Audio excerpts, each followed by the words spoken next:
Hey, what up? What up? People of YouTube.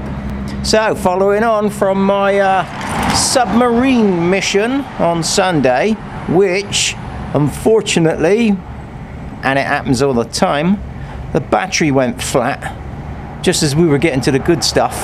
Yeah, we got it out of the river after I sank it. I didn't have a plug spanner, so the only way, and I obviously tried to start it just to see if it was wet, and no, it was full of water and it locked solid. So I didn't have a plug spanner to take the plug out to pump the water out of the engine. So what I had to do, or what I did, was I put it in 6th gear and then smacked the back wheel backwards. That got the piston back down the bore a bit and hopefully opened the valves up. And what we did then was we lifted it up by the front wheel, drain all the water out the exhaust. Then we lifted it up by the back wheel, drain any water out the cylinder into the exhaust. And of course, when it was on the front, any water in the inlet tract went out the back.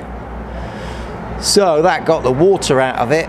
We then flattened the battery trying to start it. It did try to fire right away, but unfortunately probably got the plug wet with gas then, because it's an injection engine. You can't control, you can't switch the gas off basically.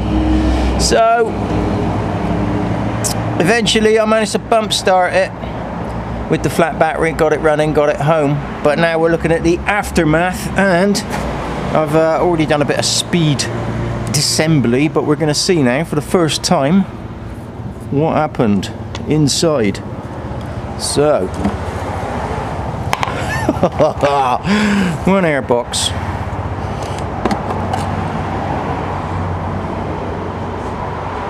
one sort of, I suppose, washed clean air filter, but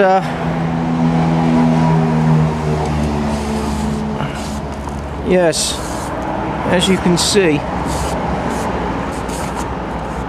that was some wet sandy water that was going in there. I don't know, oops, I don't know how well the camera is going to pick that up because of the poor lighting, but you can definitely see that I've got an airbox full of sand. So I'll stuff a rag up in there and give that a good wipe out. And more importantly, what happened in here? Oh dear. We most definitely got a lot of oil. Oil? We, excuse me? Where are you going? Right, okay, I need some engine oil as well. I'll go out and get it myself, don't worry, I'll get it. Just go get food. Yeah, sorry about that. So, yeah, that oil is full of water. So,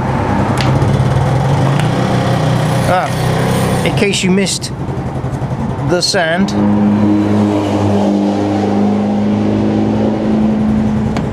there's some more. So this poor little engine has had a bit of a rough time. Now it's at a 14 or 17. Oh, it's a silly little size, isn't it? Ooh.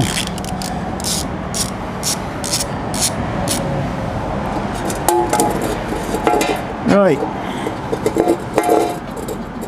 Here comes the gloop. I'll bet half of it's going to go in that sump guard as well.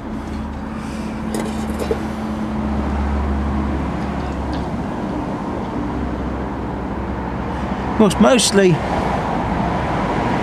shitty.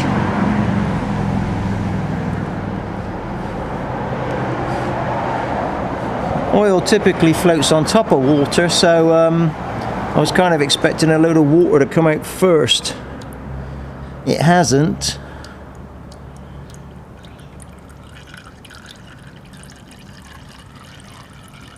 It hasn't, so hopefully I boiled most of the water off the oil as I was riding it home, because we did have an hour and 3/4 ride home, I think, from the trail.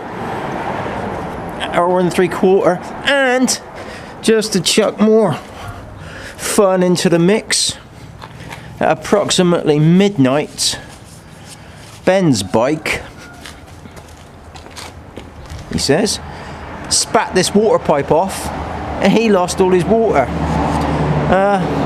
So midnight, we were out in the middle of nowhere, driving around in the dark, trying to find a stream so that we could top his cooling system up and get him home. What a mission. What a mission. I suppose that just about covers it, really. Nobody needs to see an oil change. There's about 100 trillion of those on the interweb. So yeah, what have we got here? I suppose we could marvel at the oil. It's had a pretty good drain. I did change this a few kilometers ago, so it's not too old.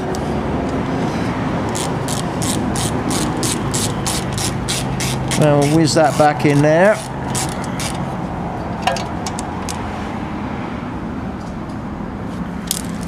And I was using Honda oil. No, I wasn't. No, I wasn't. I was using Yamalube. Works in the MT-09.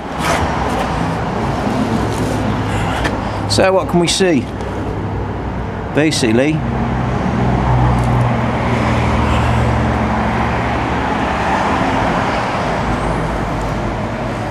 just a bunch of dirty oil. It's not too foamy with water in it, so yeah, it looks like I pretty much boiled all the water off that got in.